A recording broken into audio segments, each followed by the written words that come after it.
WOR Mutual is proud to present Walter Hampden.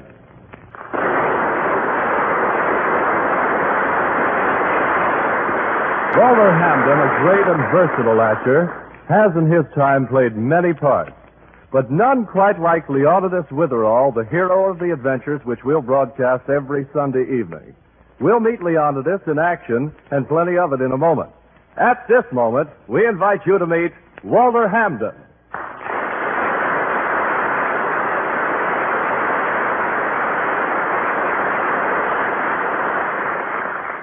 Thank you.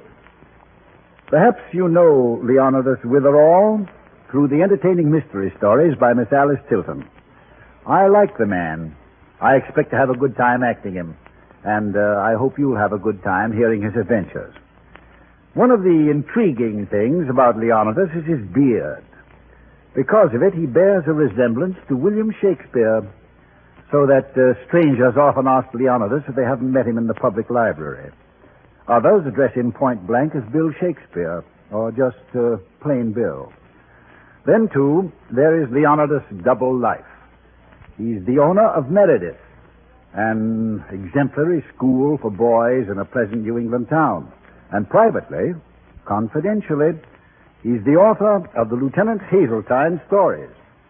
Lieutenant Hazeltine is a fabulous hero, a master of every situation. On the radio, he is introduced like this. Hazeltine to the rescue! Yes.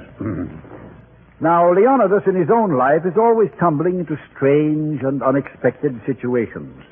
So you can imagine his mixed feelings when confronted with a real mystery of his own, and somebody says, as somebody always does... You ought to hear Lieutenant Hazeltine on the radio. He'd know what to do. But so, as you may discover, does Leonidas. As we meet him, he's giving a tea for the good ladies of a local club. They're assembled in his living room, and they chatter cheerfully as they anticipate the refreshment and Leonidas. Oh, did you see him, my dear? He looks exactly like Shakespeare. Wonderful-looking man. Charming man. Very interesting. Well, Mrs. Howard, where is he? Where's Leonidas? Mr. Witherall downstairs, Mrs. Harrishaw. He said he has an unexpected visitor, but he'll be up in a jiffy. Ladies, please. If you please, ladies. Yes. Mr. Witherall will be with us in a moment, so let's be patient, shall we? Oh,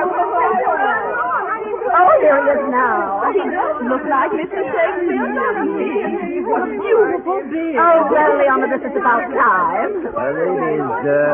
Ladies, there'll be no tea this afternoon. There's been a murder. What?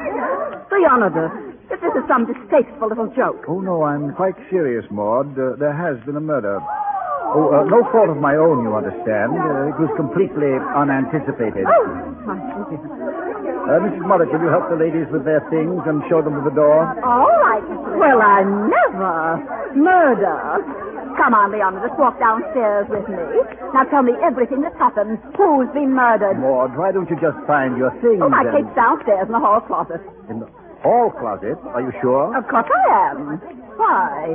I hung my cape there when I came in, right in that closet at the bottom of the stairs. Well, it's impossible. You couldn't have put your cape there. That door's been locked for days. What? Oh, goodbye, dear. See you Thursday. Goodbye. Yes.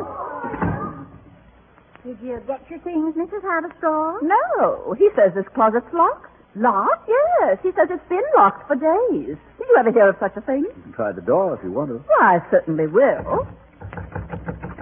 Well. See? Oh, it was such a beautiful cape, too. Maud, my dear, you don't need a cape.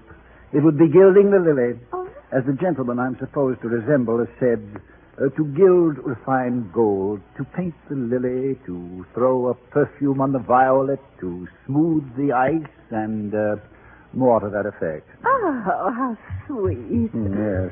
Good afternoon, Maud. Oh, I do hope that awful murder, or whatever it is, works out nicely.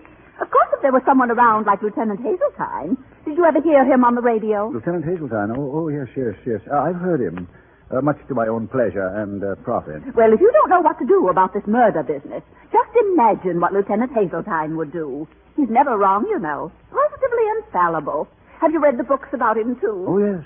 Good afternoon, Maud. You know, I helped her hang the tape in there. I don't understand this at all. Good afternoon, Oh, Maud. that was the most exquisite cape, and Well, you look for it, and I'll call you later. Good afternoon, Leonidas. Mrs. Muller. Goodbye. Goodbye, Mrs. Haverstraw. Now that they've gone. Goodness, Mr. Witherall, I completely forgot. There was a message for you from a Mr. Yes? Yes. I spoke to him on the telephone a while ago. He's on his way over. I think he said he was coming from the bank. Mr. Yerkes arrived. I've seen him. When? He was my unexpected visitor. That's what delayed me. In fact, he's still here. He is? Where? In the hall closet. Mr. Witherall, putting guests in the closet. Mr. Yerkes is hardly in a position to complain. Why? He's dead. Well, I'm glad. Huh? There's a dead man in that closet? Yes.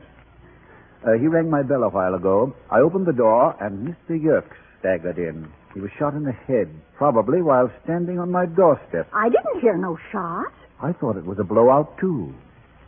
He fell over there on the rug.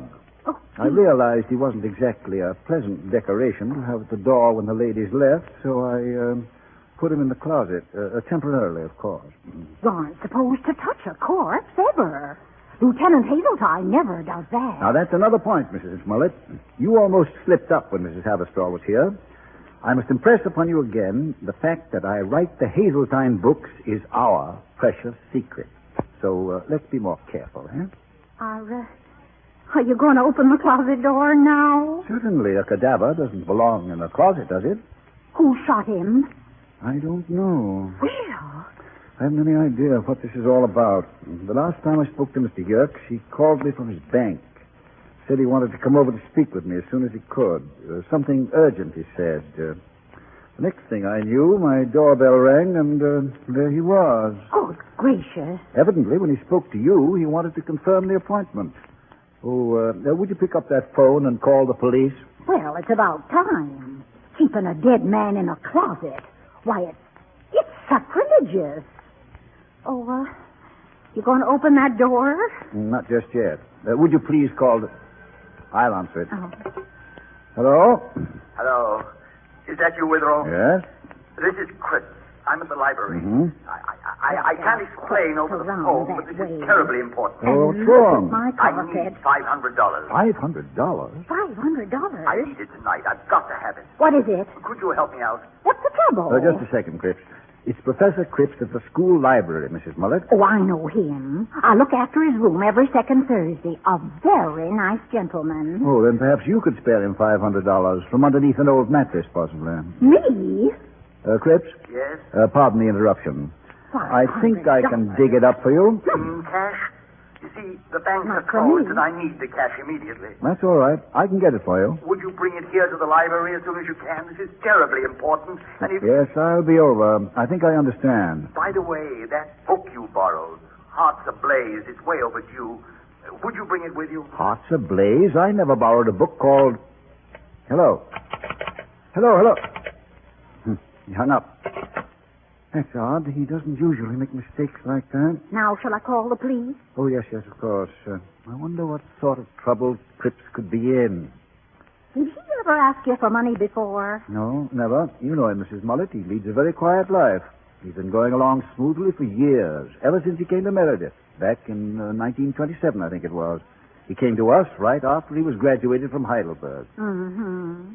Have you a family? No? He, doesn't go out gallivanting, does he? No, not a bit of it. As far as I know, he's completely wrapped up in his work at the school library. Now, suddenly, he needs $500. Why did he mention that book? Well, wouldn't this be the time to call the police, Mrs. Mullet? Mm-hmm. Police headquarters. Sergeant McConnell. Sergeant, this is Leonidas Witherall. Bill Shakespeare. Hello there, Bill. Sergeant, I'm at home. You remember Oh, 40 the Birch Hill dead Road? Yes? I'm calling about Mr. Yerkes, the president of Dalton Bank. What about him? He's been murdered. Everything What? happens in He this was house. shot through the head just a few minutes ago. Where's the body? Right here. All right, don't touch anything. Don't leave, and don't let anyone else leave. We're on our way. He'll be here in a moment. Now you'll take Mr. Yerkes out of there, huh? No, I think he's been disturbed enough today. Oh, incidentally. Yes? That bust over the alcove, the bust of... Shakespeare? Shakespeare. Is it necessary to put the bust on that narrow shelf? You have Mr. Shakespeare in a very precarious position. Well, you just wait till I dust him off. He looks fine up there. You'll see. There. Careful, Mrs. Mullet. Careful. Just you never mind about the house. You should be busy trying to find out who shot Mr. Yerk. He was shot right here on your doorstep, wasn't he? Yes, so he was. Well, then go on, get busy. Let's see. Yerkes was shot directly in the back of the head. Therefore, the bullet must have come from a small area in that direction. Let's go out on the lawn and have a look round. Now, whoever fired the gun wouldn't stand out here in the open. He'd conceal himself. He might have stood behind the tree. Now you sound like Lieutenant Hazeltine, Mrs. Mullet. You know what he'd do, don't you? Well, I ought to. He'd stand behind the tree like this and see if the murderer could have done his sniping from there. Another Hazeltine touch. Footprints. Goodness. What kind of footprints are those? They're from a very strange kind of shoe, I'd say. They look extremely large, square. Definitely not the type of shoe worn by an ordinary man. Of course, if we knew why somebody should want to kill Yerkes... He was a banker, wasn't he? Yes. Well, then it's a question of common sense. Who'd be after a banker? Someone who needs money. And that brings us back to Cripps, doesn't it? Well, there are the police. They can take over. Hello, Bill Shakespeare. Hello. Mrs. Mullet. How do? Shakespeare, where's my Yerkes? In my house, in the hall closet. In the closet? I moved the body in there myself. You moved the body? You see, I had a few guests upstairs, and he was in the way. Oh, okay. All right, boys. Get Yerkes out of the closet. Usual routine, pictures, medical report. Well, now tell me, Bill, exactly what happened. Well, Mr. Yerkes telephoned to say he was coming over. He wanted to talk to me about something absolutely vital, he said. I never found out what it was. He rang my bell. I opened the door, found him shot in the head. Did you see anyone around? No, but Mrs. Mullet and I were just looking at these rather grotesque footprints. Where? Here. Oh. Say, that is a funny kind of print, isn't it? I'll have it photographed and measured. Right now, I'd say the next stop is Mr. Yerkes' bank. You come along, Witherall, huh? Is it necessary for me to go to the bank with you? I'd much prefer to leave the entire matter in your hands. Look, Bill, Yerkes was shot on your doorstep. The matter is very much in your hands, Shakespeare. Yes, sir. You and I are going to the bank.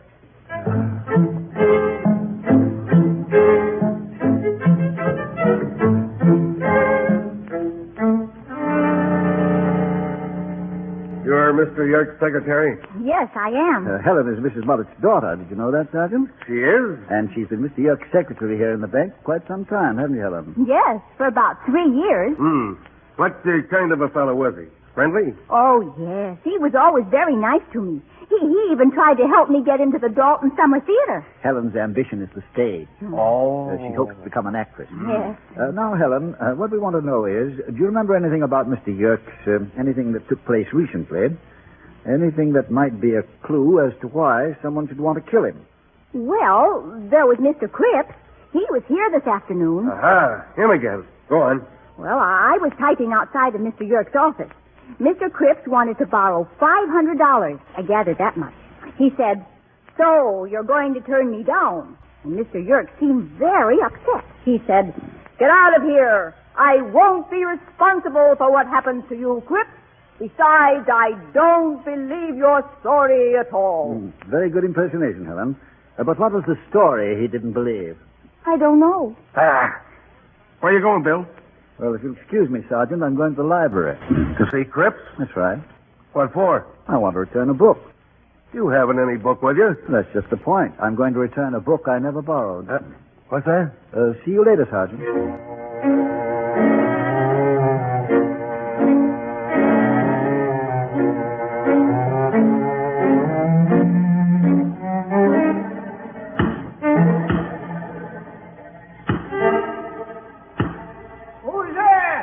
Open the door, Jenks. It's Witherall. Hello, Mr. Witherall. door. Sorry, library's closed. Oh, I see. Didn't you close very early today? Yes, Professor's been having me lock up early these days. Where is he? You still here? Professor Cripps? No, I'm all alone. Jenks, do you mind if I come in? Well, if everything's locked up. Oh, you'd be doing a very great favor for me. I want to return a certain book, a book called Hearts Ablaze. You reading that stuff?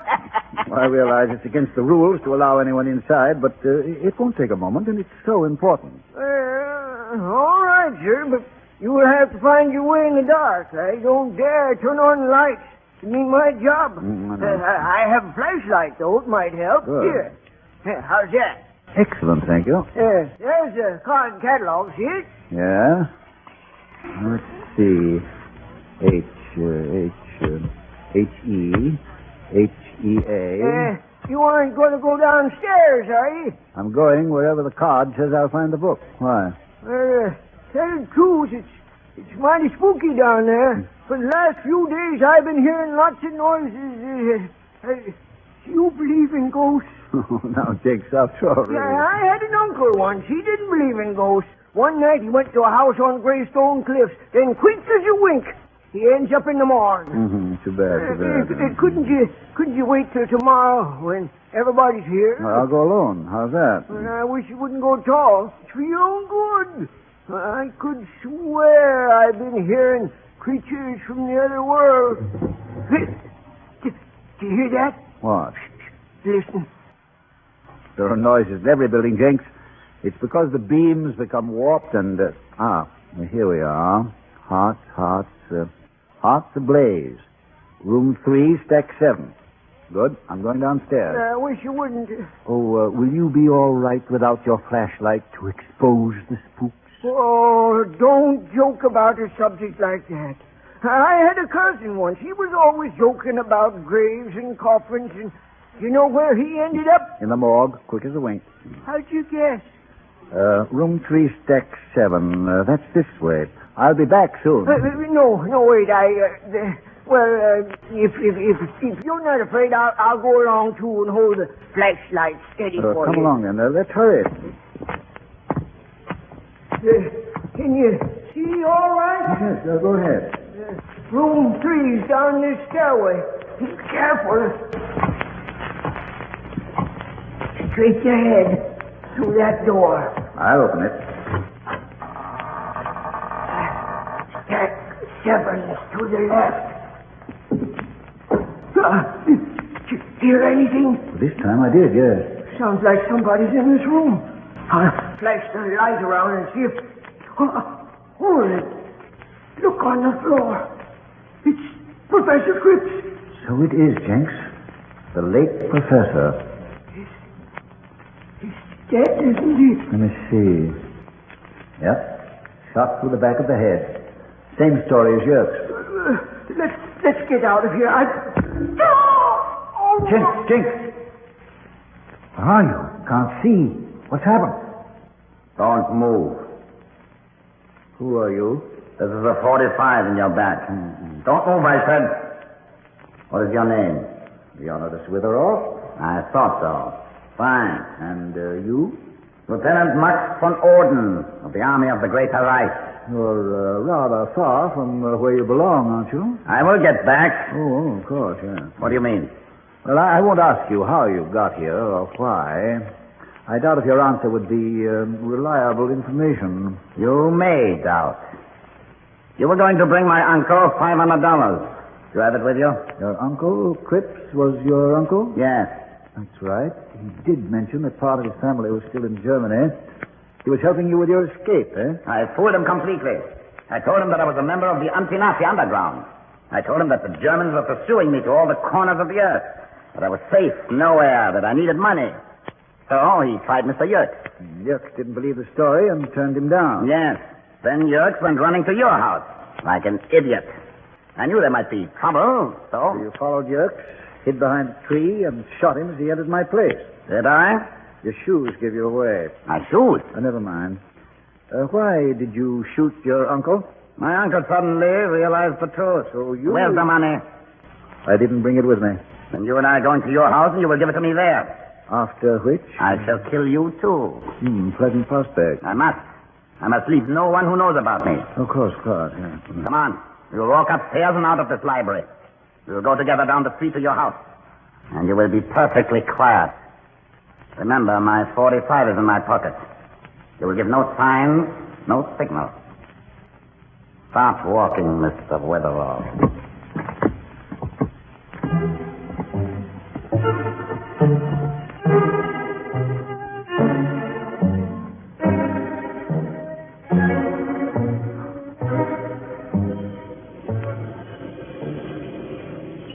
Walk faster, Witherall. Every minute is precious. We haven't much further to go, just around the next corner. You see, I knew that my uncle sensed the truth about me when he mentioned that book to you on the telephone. Hearts ablaze. It was obvious that he was trying to tell you to go to room 3, stack 7. You're very perceptive, aren't you? Good evening, Maud. Who's that? Just a friend. Remember, I have a 45. Watch what you say. Well, did you find my cape yet? Oh, I beg your pardon. Miss Haverstraw, Mr. Van Oden. Mr. Van Oden, Mrs. Haverstraw. How do you do? Mr. Van Oden just arrived in town. He's touring. Oh, really? Is this your first time in this part of the country? Yes, it is. It's charming. Oh, and have you been in Dalton long? Not very, no. Well, you must let Leonidas show you everything. Where do you come from, Mr. Van Oden? Out west? Mr. Van Oden has recently arrived from Europe. No. Oh, how exciting. He's an expert on European affairs, especially on the problems in occupied Europe. Why, that's wonderful. You're staying in Dalton for a while, I hope. No, I'm sorry. I have other plans. Oh, but you must stay for a few days. I'm simply dying to talk to you. As a matter of fact, I'm having a little luncheon tomorrow at my home. Just a few of my friends and some of the Meredith faculty, and they'd be delighted to meet you. Won't you come over and tell us about your experiences? I'm afraid... Oh, please. It's at 1 o'clock. I'd like to very much, but I'm afraid it's impossible. Oh, Leonidas, you persuade him, won't you? I wish I could. I do wish there was some way to keep him here. Are you on your way home, Leonidas? Yes. Well, you must come to the luncheon, too. Well, I don't know if I'll be available. Well, I'm going to drop in at the tailor's, and then I'm coming by for my cape. And you're going to find it for me, Leonidas, if you have to turn your whole house upside down. See you both later. Goodbye. Goodbye. All right, Witherall, start walking.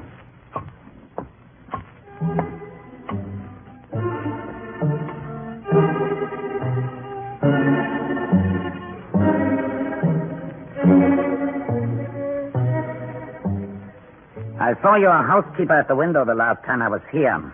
I want to warn you again when we go inside. Oh, I shan't say anything to Mrs. Mullet. Come on. Oh, hello, Mr. Witherall. Oh, Mrs. Mullet, I've brought a guest. This is Mr. Van Oden. How do, Mr. Van Oden? Would you like some tea? I haven't much time. Oh, a cup of hot tea'd be nice, I think. And I've some chocolate cookies, too. Have it for you in a second. Now, sit down, won't you? Might like this chair. Very comfortable. So? It gives you a view of the room and of me. I could hardly make trouble for you, could I? With you and your revolver commanding the room from there. And if you try. Ah, fine chair, isn't it? You sit in that one. There, where I can watch you. Very well. You look like someone I've seen somewhere. Yes, Shakespeare. My good friends call me Bill. If you look up at that bust over your head, you'll see the resemblance. Like whom you look is nothing to me, Witherall. Oh, of course. Get the money.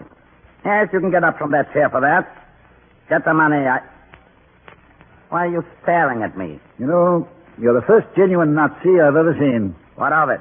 I'm interested in your dimensions, your chemistry. I don't follow you. Your shoes, for instance. The hard, square shoes that left the footprints on my front lawn. I see them as the boots kicking a Frenchman in the stomach, then swaggering away as he coughs out his life on a Parisian street corner. Be careful, Witherall. Watch your tongue. Your hands, Van Oden, I can see the precise fingers jabbing a needle into the vein of a starving school child in Poland to provide more blood for your degenerate warrior. Witherall, you say one more word like that, and I'll... Oh, you're not going to kill me yet. You don't know where the money is. And your eyes, Lieutenant. They're the eyes at the bomb site over in English town. Getting the school so accurately in line. Making the death of the children a mathematical certainty. You're wasting time. You're purposely wasting time. And your mouth. The obscenities it must have spewed out. The same vile words that were poured into your ears by the leaders. Measured and then poured. As a pharmacist would weigh a deadly drug. That's why I'm staring at you. When you told me that you were in the German army, I wanted to put you out of our way forever. But that would never be enough. It's not going to be enough to rip the swastika from the Brown House in Munich. Money or no money, if you don't shut up. I feel that unless we go beyond that, unless we understand you, we shan't have won anything at all. We'll have to do the same dirty, heartbreaking job all over again. That's why I should like to get at the roots of your hate and your frustration. And while you are theorizing, we shall overrun the earth. We're too clever for you. For instance, at this moment, I am winning. Isn't that right? Yes, at this moment you are. But you Germans always make the same fatal error. You overlook the simple things. You always fail to see something very simple. Well, here we are. Piping hot tea and some delicious cookies. Thank you, Mrs. Mullet. Oh, that bust of Shakespeare on the shelf, you haven't dusted it off. Why, I certainly did. Don't you remember? No, I don't. It looks very dusty.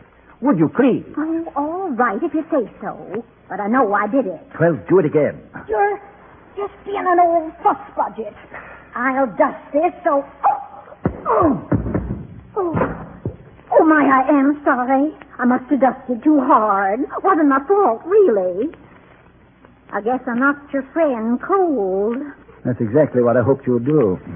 Mr. Witherall, the way you treat your guests. First you stuff one into a closet, then you have this one bopped on the bean. Mrs. Mullet, you've just captured a portion of the German army with a feather duster. Congratulations.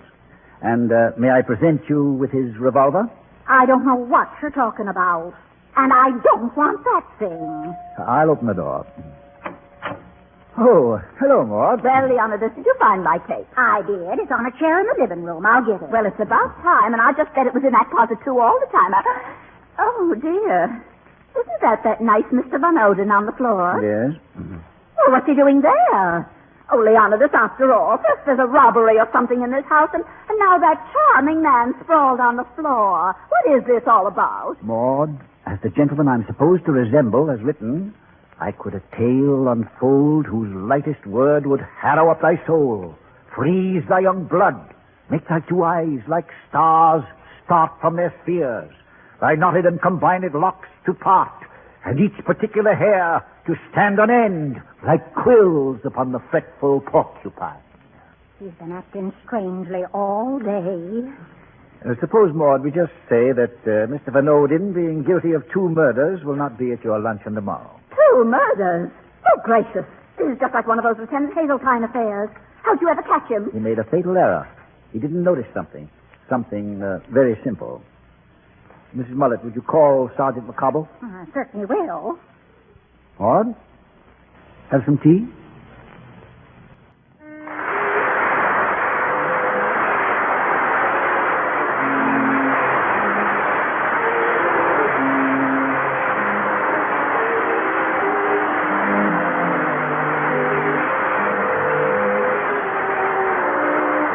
WOR Mutual has been proud to present the distinguished American actor Walter Hampden as Leonidas Witherall in the first of Leonidas Witherall's radio adventures. The radio script for tonight's Leonidas adventure was written by Howard Merrill, the producer Roger Bauer. The program originates at WOR. Walter Hampden in the adventures of Leonidas Witherall is heard over most of these stations Sunday nights at 9 o'clock Eastern War Time. This is Mutual.